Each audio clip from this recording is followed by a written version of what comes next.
एक ऐसी कहानी है जो सिर्फ डराती नहीं बल्कि दिल को छू जाती है। ये एक ऐसे शहरी आदमी की कहानी है जिसकी मुलाकात 50 साल पुराने बच्चों के भूतों से होती है और ये मुलाकात यकीन मानिए उसकी जान बचा लेती है। कहानी की शुरुआत होती है एक चेतावनी से। सोचिए, एक जल्दबाजी में शहर का आदमी रमेश और उसे एक गांव के बड़े बुजुर्ग रामू काका एक बड़ी अजीब सी बात कहते हैं। आगे पुराना पीपल का पेड़ पड़ेगा, उन्हें छेड़ना मत। उनकी आवाज में कुछ तो था जो मजाक नहीं लग रहा था। तो कहानी का पहला हिस्सा एक अनजानी चेतावनी, और यहीं से आप देखेंगे मॉडर्न सोच और पुरानी मान्यताओं की टक्कर शुरू होती है। देखिए, यहाँ दो दुनियाएं आमने सामने हैं। एक तरफ है रमेश, जिसे बस अपनी सुबह की मीटिंग की पड़ी है, जीपीएस ने शॉर्टकट दिखाया तो बस चल पड़ा। ये सब अंधविश्वास, उसके लिए कोई मायने नहीं रखते। और दूसरी तरफ है रामू काका, जो कह रहे हैं चटिया और मटिया से बच के रहना। पता है कौन? 50 साल पुराने बच्चे। और करना क्या है? बस सर झुकाकर निकल जाना है ना अजीब? और जाहिर है रमेश ने क्या किया, बात अनसुनी कर दी। गाड़ी मोड़ ली उसी पतली कच्ची सड़क पर। अब जरा माहौल सोचिए, दोनों तरफ गन्ने के ऊंचे ऊंचे खेत और कोहरा इतना घना कि कुछ दिख नहीं रहा। और फिर ठीक बीच रास्ते में गाड़ी बंद। अब तक तो ये बस एक छोटी मोटी मुश्किल लग रही थी, लेकिन यहीं से कहानी एक डरावना मोड़ लेती है। हमारा अगला हिस्सा है अंधेरे में सामना। गाड़ी तो स्टार्ट होने से रही, बेचारा रमेश टॉर्च लेकर मदद के लिए निकलता है। और तभी उसे पायल की आवाज सुनाई देती है, छन छन। दिल तो धक से रह गया होगा। कांपती हुई आवाज में वो बस यही पूछ पाता है, कोई है? जवाब आता है, लेकिन किसी इंसान का नहीं, एक बच्चे की खिलखलाहट जो उस अंधेरे में गूंजती है। और बस ये साफ हो जाता है कि वो अकेला तो बिल्कुल नहीं है। वो अपनी टॉर्च घुमाता है और लाइट पड़ती है उस पुराने पीपल के पेड़ पर, और जो उसे दिखता है उससे उसके होश उड़ जाते हैं। पेड़ की एक डाल से एक बच्चा उल्टा लटका है, चटिया, एकदम सफेद चमड़ी और आंखें पूरी की पूरी काली। और नीचे मटिया बैठी है, कांच की चूड़ियों से खेल रही है। रमेश कुछ सोच पाता, कुछ कर पाता, उससे पहले ही चटिया नीचे कूदा और झपटने में उसका लैपटॉप बैग छीन लिया। और फिर दोनों खिलखिलाते हुए गन्ने के खेतों में गुम। रमेश बस चिल्लाता रह गया, मेरा लैपटॉप। तो अब क्या? एक तरफ जान का डर, दूसरी तरफ करियर का सवाल। ये कहानी का सबसे अहम मोड़ है और ये हमें ले जाता है तीसरे हिस्से में, डर से हमदर्दी तक। लेकिन सवाल ये है कि ये बच्चे हैं कौन?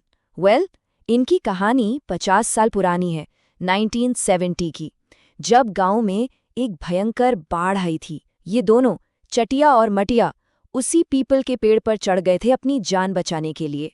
अपनी माँ का इंतजार कर रहे थे, जो कभी लौटकर नहीं आई, और आज तक उनकी आत्माएं वही इंतजार कर रही हैं।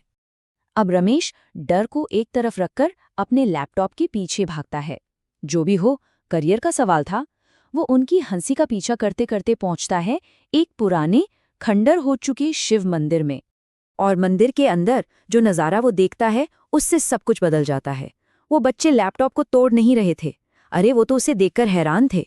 उनके लिए वो एक जादुई डब्बा था जिससे रोशनी निकलती है, तस्वीरें बदलती हैं। वो डरावने भूत नहीं थे, वो तो बस दो बच्चे थे जिन्हें 50 साल में पहली बार कोई खिलौना मिला था। और यहीं डर की जगह एक कनेक्शन बनता है। रमेश हिम्मत करता है, उनके पास जाता है, लैपटॉप खोलकर पेंट प्रोग्राम में उनके लिए एक छोटा सा घर बनाता है।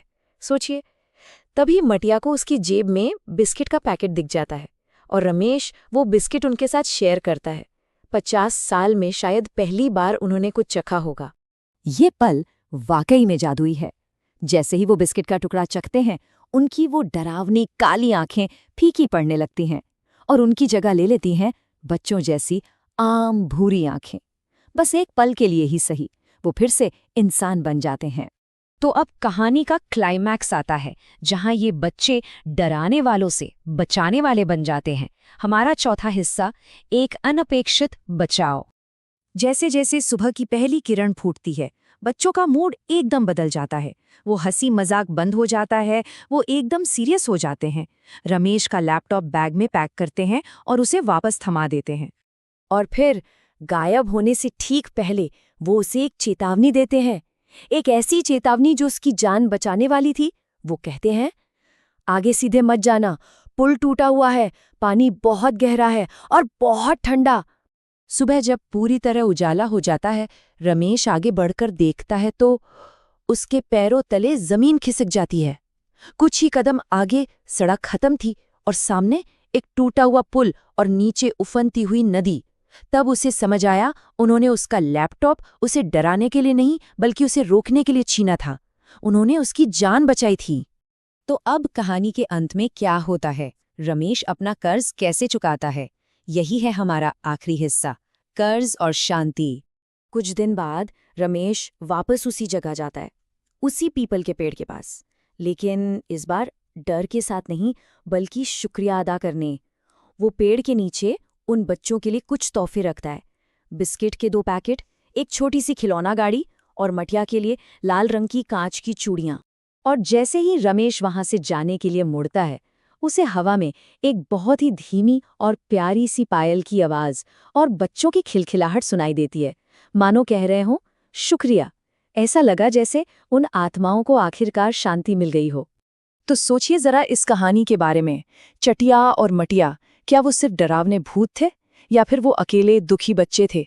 उन्होंने रमेश को डराया भी और उसकी जान भी बचाई। तो सवाल यही रह जाता है कि क्या सबसे ज्यादा डराने वाली कहानियां ही हमें इंसानियत का सबसे बड़ा सबक सिखाती हैं?